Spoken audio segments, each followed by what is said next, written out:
Good morning students. Today we will learn about a new chapter that is the ecosystem. ये environment का topic है ecosystem और इस chapter में हमने पढ़ना है इकोसिस्टम की स्ट्रक्चर क्या है, उसके फंक्शंस क्या हैं, प्रोडक्टिविटी क्या है, डिकम्पोजिशन क्या होती है, एनर्जी किस तरह से फ्लो करती है, इकोलॉजिकल पिरामिड्स क्या होते हैं, इकोलॉजिकल सक्सेशंस क्या होती हैं, न्यूट्रिएंट साइक्लिंग कैसे होती है, इकोसिस्टम सर्विसेज क्या है। पहले हम इकोसिस्टम की स्ट्रक्चर एंड फंक्शंस से पहले उनका व्हाट इज इकोसिस्टम डेफिनेशन करते हैं। इकोसिस्टम है, eco means something related to the environment. ये फंक्शनल यूनिट है किसकी, नेचर की। यहाँ पे जो लिविंग ऑर्गेनिजम्स हैं वो इंटरेक्ट करते हैं among themselves also with the surrounding that is the physical environment. ठीक है, जितने भी एक एनवायरनमेंट में लिविंग ऑर्गेनिजम्स हैं उनका आपस में क्या इंटरेक्शन है, दैट इज द इकोसिस्टम।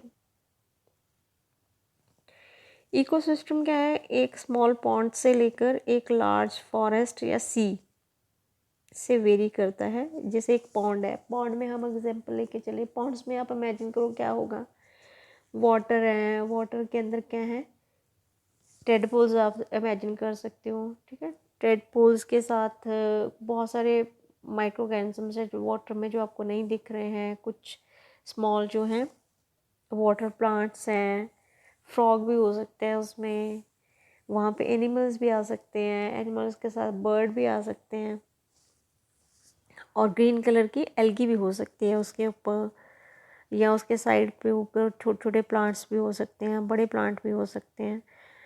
ये एक क्या, अब जो इसमें माइक्रो ऑर्गेनिजम्स हैं, पॉन्ड के अंदर जितने माइक्रो ऑर्गेनिजम्स हैं उनका रिलेशनशिप होगा किसके साथ, उनके साथ उनकी एक इंटरेक्शंस होगी, they will be dependent on others.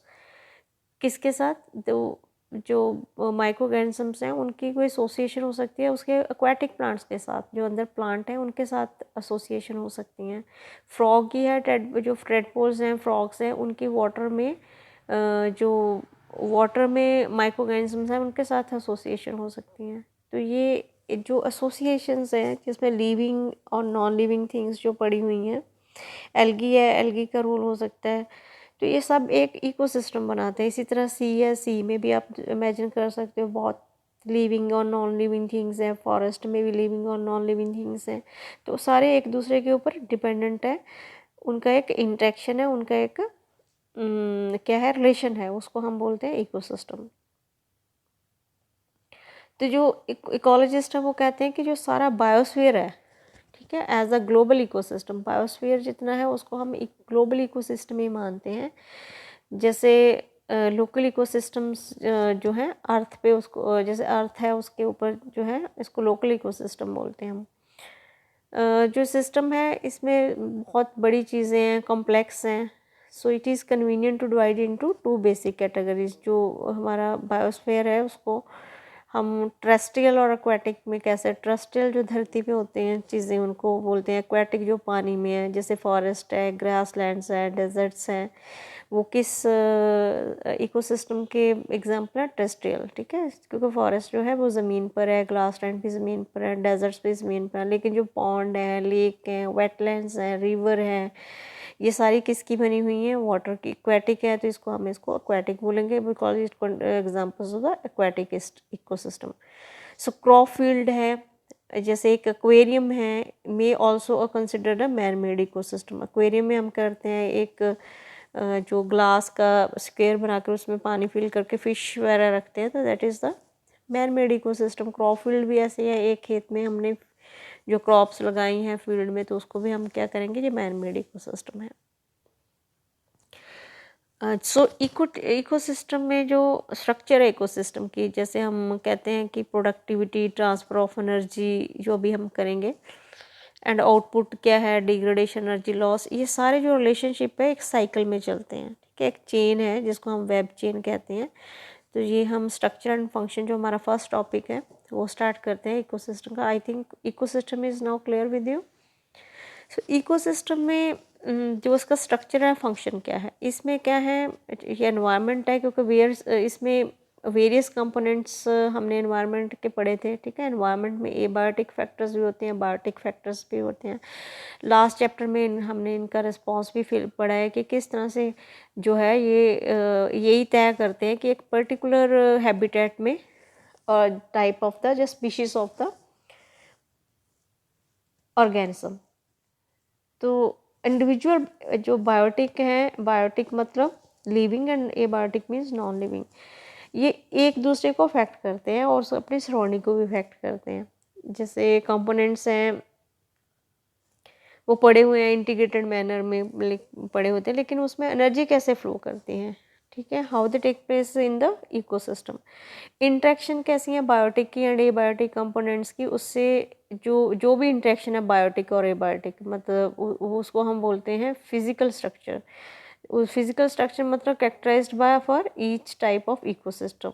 तो हर बायोटिक और एबायोटिक कंपोनेंट्स हैं, उनकी इंटरेक्शंस को हम फिजिकल स्ट्रक्चर जो है वो किसका कैरेक्टरिस्टिक है, इकोसिस्टम का। इसी तरह से identification and numeration of plant and animal species of an ecosystem gives is species composition. मतलब एक पर्टिकुलर इकोसिस्टम में कौन से एनिमल्स हैं, कौन से प्लांट्स हैं, उसकी वहाँ पे स्पीशीज कंपोजिशन देती है। इसी तरह से वर्टिकल डिस्ट्रीब्यूशन है अलग अलग स्पीशीज़ की डिफरेंट लेवल्स पे, एक्सक्यूज़ मी, इसको हम बोलते हैं स्ट्रैटिफिकेशन। जैसे टी है, ट्री जो है वो क्या करते हैं, टॉप वर्टिकल स्ट्रेटा पे होते हैं, उसके बाद लेयर ऑफ फॉरेस्ट आती हैं, फिर श्रब्स आती हैं, सेकंड नंबर पे हर्ब्स आती हैं, फिर ग्रासेस आते हैं बॉटम लेयर पे। तो ऐसे जो है स्ट्रेट एक लेयरिंग होती है, स्ट्रेट बनती जाती है, स्ट्रैटिफिकेशन हमको इसको बोलते हैं। जैसे इकोसिस्टम के कंपोनेंट्स हैं, उनके seen to function as a unit when you consider the following aspects, जैसे productivity, decomposition, energy flow, nutrient cycling, जो हमने नेक्स्ट टॉपिक करने हैं।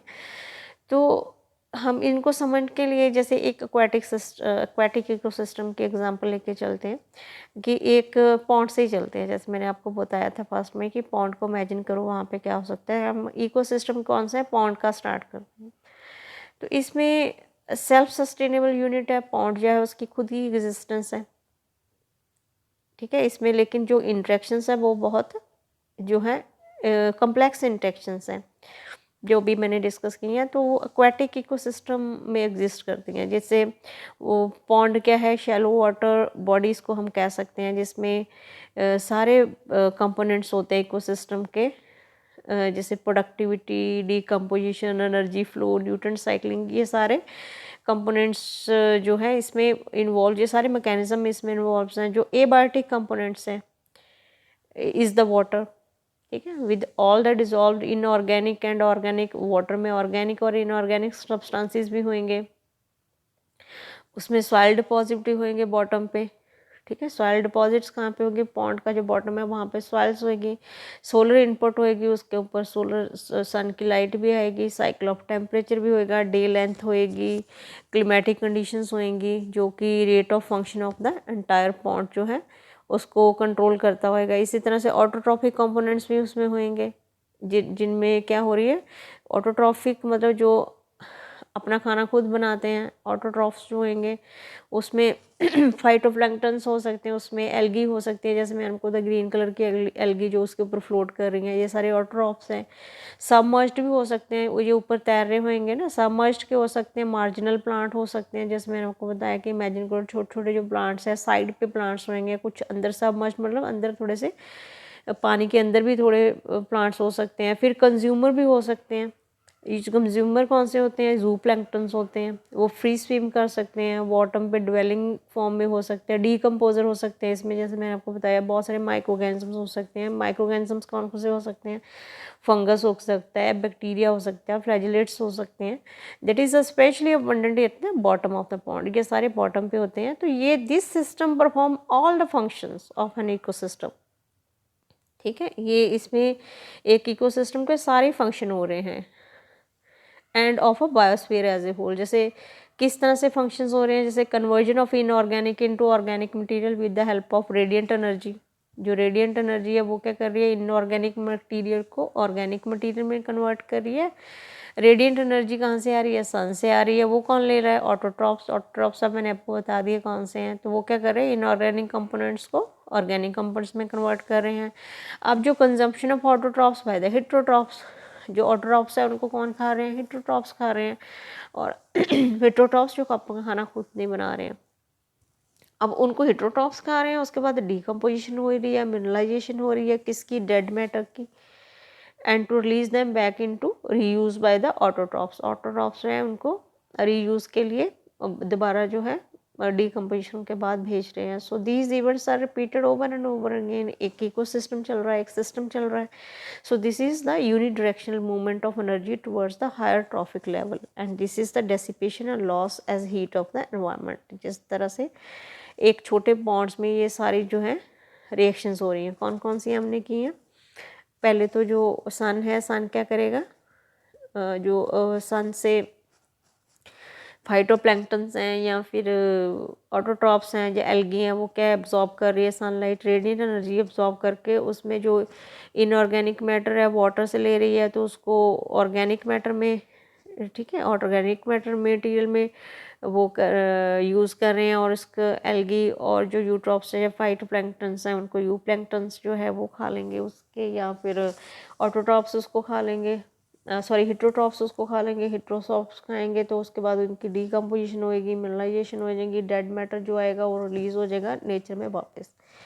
तो ये एक साइकिल जो है ये चला रहता है। तो प्रोडक्टिविटी क्या है यहाँ पे, प्रोडक्टिविटी होती है कि constant input of solar energy is the basic requirement for any ecosystem to function and sustain। तो इसको हम बोलते हैं प्राइमरी प्रोडक्शन। प्राइमरी प्रोडक्टिविटी में है सनलाइट जो है उसकी जो कांस्टेंट इनपुट जो है वो होनी चाहिए। प्राइमरी प्रोडक्शन में होती है अमाउंट ऑफ बायोमास और organic matter produced per unit area over a time period by plants during photosynthesis. जैसे प्लांट क्या कहते हैं, ग्रीन पिगमेंट की हेल्प के साथ, कार्बन डाइऑक्साइड की हेल्प के साथ कि वो करते हैं, सनलाइट की हेल्प के साथ जो है ऑर्गेनिक मैटर बनाते हैं, या हम उसको बोलते हैं कि बायोमास बनाते हैं।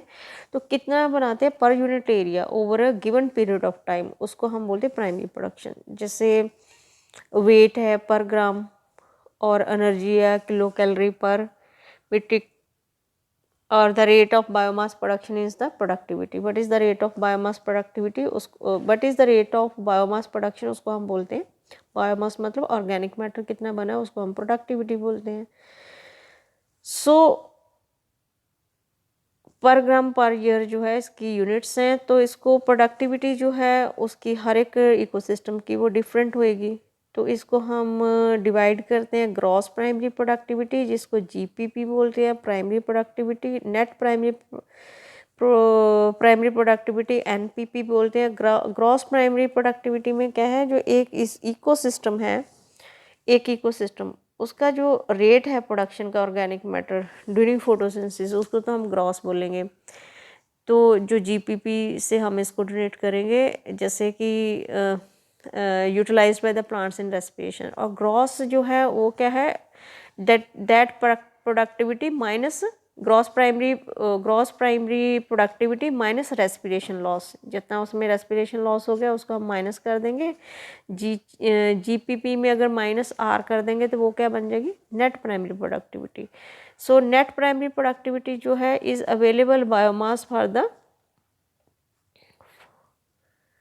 For the consumption of heterotrophs. जो हेटेरोट्रॉप्स है ना, ऑटोट्रॉप्स ने जितना भी ऑर्गेनिक जब बायोमास बनाया, जब उसकी जितनी भी ग्रॉस प्राइमरी प्रोडक्टिविटी थी, उसमें अगर हम रेस्पिरेशन लॉस को माइनस कर देते हैं तो एनपीपी जो है वो बेसिकली क्या होता है, जो बायोमास है वो किसको कंज्यूम करने के लिए मिला, हेटेरोट्रॉप्स को। हेटेरोट्रॉप्स में कौन से होते हैं, जो अपना खाना खुद नहीं बनाते, उसमें डीकम्पोजर्स भी होते हैं। डीकम्पोजर्स में मोस्टली माइक्रो ऑर्गेनिजम्स आते हैं, हर्बीवोर्स होते हैं। हर्बीवोर्स में जो क्या ये वेजिटेशन खाते हैं, जो हेटेरोट्रॉप्स पे डिपेंडेंट होते हैं। सो सेकेंडरी प्रोडक्टिविटी है, सेकेंडरी प्रोडक्टिविटी में क्या, rate of formation of new organic matter by the consumer. अब जो कंज्यूमर है उसने कितना वो बनाया ऑर्गेनिक मैटर, ठीक है, उसको हम सेकेंडरी बोलेंगे। जो प्राइमरी प्रोडक्टिविटी है वो तो प्लांट स्पीशीज़ पे डिपेंड करती है, एक पर्टिकुलर एरिया में कितनी प्लांट स्पीशीज़ हैं उसमें प्राइमरी प्रोडक्टिविटी डिपेंड करती है। तो और एनवायरमेंटल फैक्टर्स हैं उन पे भी डिपेंड करती हैं, जैसे availability of nutrients and photosynthetic capacity of plant कितनी है। तो annual net primary productivity of the whole biosphere is approximately कितनी है, 170 billion tons of organic matter. तो 70% of the surface the productivity of ocean is only 55 billion tons. तो rest of course is on land. तो decomposition है, अब जैसे मैंने आपको बताया ना डीकम्पोजर कौन से होते हैं, वो माइक्रो ऑर्गेनिजम्स हैं। तो डीकम्पोजिशन मतलब किसी चीज़ को तोड़ना। तो जैसे अर्थवॉर्म आपने देखे होंगे, अर्थवॉर्म जो है वो उनको हम ना फार्मर्स फ्रेंड बोलते हैं, फार्मर्स के दोस्त बोलते हैं। क्यों दोस्त बोलते हैं, बिकॉज वो क्या है, कम्प्लेक्स ऑर्गेनिक मैटर जो होता है, मतलब जितने भी कम्प्लेक्स ऑर्गेनिक मैटर है वो कहाँ पे, सॉइल में चला जाता है ना। तो सॉइल में कम्प्लेक्स ऑर्गेनिक मैटर जो को वो कौन ब्रेक करता है, अर्थवॉर्म। तो सॉइल को लूजनिंग भी करते हैं, इससे क्या होएगा, प्लांट का ग्रोथ अच्छी होती है। इसी तरह से डीकम्पोजर क्या करते हैं, break down complex organic matter into the inorganic substances. ठीक है, जितना भी ऑर्गेनिक मैटर, वो ऑर्गेनिक मैटर कहाँ से आया, ऑर्गेनिक मैटर जो प्लांट ने सनलाइट लेके फूड बनाया उसको हम ऑर्गेनिक मैटर बोलेंगे। अब जो ऑर्गेनिक मैटर है उसको इनऑर्गेनिक में कौन कन्वर्ट करेगा, जैसे inorganic like carbon dioxide, water and nutrients और उस प्रोसेस को हम बोलते हैं डीकम्पोजिशन। मतलब ऑर्गेनिक मैटर के इनऑर्गेनिक सब्सटेंसेस में कन्वर्जन को हम टूटने को क्या बोलते हैं, डीकम्पोजिशन। अब जैसे डेड प्लांट है, जो एक प्लांट है उसके अंदर क्या है, ऑर्गेनिक मैटर उसने बना रखा है, उसके पत्ते जब ज़मीन पे गिरेंगे तो उसमें क्या होएगा, लीव्स में, बाक में, फ्लावर में, डेड रिमेन्स ऑफ एनिमल्स में, ठीक है, फीकल मैटर में, उसमें क्या है डाइट्रस या रॉ मटेरियल जो है उसमें ऑर्गेनिक मैटर है, ये सारा क्या होता है, वेस्ट मटेरियल जो है ये डिकम्पोज हो जाता है। डिकम्पोज होने के बाद इनऑर्गेनिक में कन्वर्ट हो जाता है, इनऑर्गेनिक जो है वो सॉइल में चला जाता है। तो इसलिए इम्पॉर्टेंट स्टेप जो है प्रोसेस ऑफ डिकम्पोजिशन, उसमें कौन सी प्रोसेस में है, एक होती है फ्रेगमेंटेशन। फ्रेगमेंट मतलब छोटे छोटे फ्रेगमेंट बने, लीचिंग, कैटाबलिज्म, ह्यूमिफिकेशन एंड मिनरलाइजेशन, ये सारी जो प्रोसेसेस हैं वो बेसिकली डिकम्पोजिशन ही है। एक होते हैं डेट्रीवोर्स। अभी हमने किया और ओमनीवोर्स, हर्बीवोर्स, सॉरी अभी हमने किया है हर्बीवोर्स। हर्बीवोर्स में जो है ये है DETRITI। डेट्रेटिवोर्स जो होते हैं उनको हम अर्थवॉर्म बोलते हैं। अर्थवॉर्म जो है उसमें क्या है, ये क्या करते हैं, जो लिटर्स हैं, जेटीरियस हैं या वेस्ट है, उनको क्या करते हैं, या इनको आप ब्रेक डाउन करते हैं स्मॉल पार्टिकल्स को। तो ये स्मॉल पार्टिकल्स में जब लिटर्स को या फीकल मैटर्स को या इसके लीव्स के छोटे छोटे पीस करते हैं, तो पीस को हम फ्रेगमेंट बोलते हैं ना, फ्रेगमेंटेशन इसको बोल देते हैं। By the process of leaching, water soluble inorganic nutrients go down into the soil horizon. Leaching होता है नीचे परकुलेट करना, जैसे पानी है, पानी क्या करता है, जो inorganic water soluble inorganic nutrients होते हैं ना, उसको अपने साथ जो है सॉइल हॉरिजन, जो सॉइल के अलग अलग लेयर्स होती हैं वहाँ पे लेके चले जाता है। तो get precipitated and as unavailable salt. तो प्रेसिपिटेट हो जाता है तो उस प्लांट को जो है अवेलेबल नहीं होता। अब बैक्टीरिया और फंगस क्या करते हैं, वो कुछ एक एंजाइम छोड़ते हैं, वो एंजाइम क्या करते हैं, डिग्रेड करते हैं इस जितने भी हम कह रहे हैं डेड डिके मैटर जिसको है, जो डेट्रियस होता है, तो उसको सिंपल इनऑर्गेनिक सब्सटेंसेस में कन्वर्ट कर देते हैं। इसको हम बोलते हैं कैटाबलिज्म। हम ये फ्रेगमेंटेशन, लीचिंग, कैटाबलिज्म, ह्यूमिफिकेशन कर रहे हैं, ये सारी क्या डीकम्पोजिशन ही है। अब ह्यूमिफिकेशन क्या है, ह्यूमिफिकेशन में क्या होता है, इसमें मिनरल्स बनती हैं during the decomposition in the soil. Humification क्या है, ह्यूमिफिकेशन में leads to the accumulation of a dark coloured amorphous substance humus. Humus बनता है, जैसे आप ह्यूमस को इमेजिन करो, जैसे गांव में काफ़ी देर आप क्या है अपना डोमेस्टिक वेस्ट जो है एक जगह पे फेंकते रहोगे तो within some years, not only days but in some years it is converted into a very black color जो है that is known as the black color manure। ढेर बन जाता ना, ढेर is basically is the humus. जो black colour humus है that is contain a very amorphous substances that is good for the nutrition. उसमें बहुत सारे इनऑर्गेनिक जो है कंपाउंड्स आपको मिलेंगे। तो इसमें जो है ह्यूमस जो होता है highly resistant to microbial action, undergo decomposition and an at extremely slow rate. धीरे धीरे जो है ये क्या है ब्लैक होता है। Being colloidal in nature it serve as a reservoir of nutrients. इसमें बहुत सारे न्यूट्रिएंट्स होते हैं। तो ह्यूमस जो होता है डिग्रेड होता है माइक्रोब से, रिलीज करता है इनऑर्गेनिक न्यूट्रिएंट्स, और इस प्रोसेस को हम क्या बोलते हैं मिनरलाइजेशन। ये मैं आपको डीकम्पोजिशन साइकिल जहाँ से दिखाते हैं, इसमें देखो जैसे decomposition cycle very interesting cycle. पहले आप कंसंट्रेट करो लेफ्ट हैंड साइड पे, ट्री है ना, ट्री से मैंने आपको बताया ट्री ने क्या किया, ट्री में ग्रीन कलर के लीव्स हैं, लीव्स ने क्या लिया है सनलाइट ली, कार्बन डाइऑक्साइड ली, उसके अंदर क्लोरोफिल है तो उसने क्या बनाया ऑर्गेनिक मैटर। ऑर्गेनिक मैटर जो है वो कहाँ पे आया कि लीफ में आया। लीफ जो है लीफ ग्राउंड के ऊपर फॉल हो गया, ठीक है, लीफ जो नीचे पत्ते गिरने शुरू हो गए, पत्ते में बेसिकली क्या है ऑर्गेनिक मैटर है। अब ये पत्ते जो ग्राउंड पे गिरने शुरू हो गए तो इसमें सेकंड स्टेप आप देखो, some are eaten by insects and other animals, nutrients are and energy enter food web. अब कुछ एक ने किस इंसेक्ट्स ने वो पत्ते खा लिए, कुछ एनिमल्स ने खा लिए, तो उससे क्या हो गया न्यूट्रिएंट्स जो है वो कहाँ चले गए फूड वेब में चले गए। तो उसके बाद आप देखो इधर नीचे आओ, some nutrients leach into soil by chemical action. अब जो न्यूट्रिएंट्स को थे कुछ तो खा लिए, कुछ एक थे वो लीच डाउन हो गए, ठीक है, वो कहाँ चले गए सॉइल में चले गए। तो सॉइल में उसने क्या बना लिया, सॉइल को क्या बना दिया ऑर्गेनिक रिच सॉइल, क्योंकि अभी तक जो डीकम्पोजिशन नहीं ना हुई इसकी, तो इसका जो ऑर्गेनिक मैटर है जो ऑर्गेनिक रिच सॉइल उसने सॉइल में चला गया तो सॉइल को ऑर्गेनिक रिच कर दिया। अब और सॉइल के अंदर क्या है डीकम्पोजर है। डीकम्पोजर कौन से है, अर्थवॉर्म है, बैक्टीरिया है, माइट्स है, फंगस हैं, बहुत सारे और भी जो है माइक्रो ऑर्गेनिजम्स हैं जिन्होंने क्या किया ऑर्गेनिक मैटर को डिग्रेड करना शुरू कर दिया। डिग्रेड जब उसने कर दिया तो वो डिग्रेडेशन होकर इनऑर्गेनिक में कन्वर्ट हो गया। इनऑर्गेनिक कन्वर्ट हो गया तो वो कहाँ चला गया, वो सॉइल के अंदर ही रह गया ना, इनऑर्गेनिक कंपोनेंट सॉइल के अंदर रहने शुरू हो गए। तो जो नेक्स्ट स्टेप क्या है इसमें कि ये जो इनऑर्गेनिक है ये फिर से प्लांट्स ने एब्जॉर्ब किया, क्योंकि वो कहाँ से चला गया अंदर चला गया ना सॉइल के, सॉइल में रूट्स ने कौन से ले लिया इनऑर्गेनिक ले लिया, फिर उसको इनऑर्गेनिक की हेल्प से उसको ऑर्गेनिक में कन्वर्ट कर दिया। तो यहाँ पे एक स्टेप इन बिटवीन है, इन बिटवीन आप सेंटर वाला स्टेप देखो, यहाँ पे आप देख रहे हो ना ये मशरूम जो है इसमें क्या है leaves partially consumed by decomposers. कुछ एक लीव्स जो है पूरी तरह से नहीं खाए गए, कुछ एक क्या है डिकम्पोजर जो है such as fungus and bacteria, fungus और बैक्टीरिया ने कुछ प्लांट जो है उनको कंज्यूम कर लिया। They begin to lose form and become litter. अब जो ये क्या lose form and become litter का क्या मतलब है कि ये क्या बनना शुरू हो गया फिर ऑर्गेनिक मैटर। यहाँ पे ह्यूमस की बात कर रहा है कि ये ह्यूमस बन गया।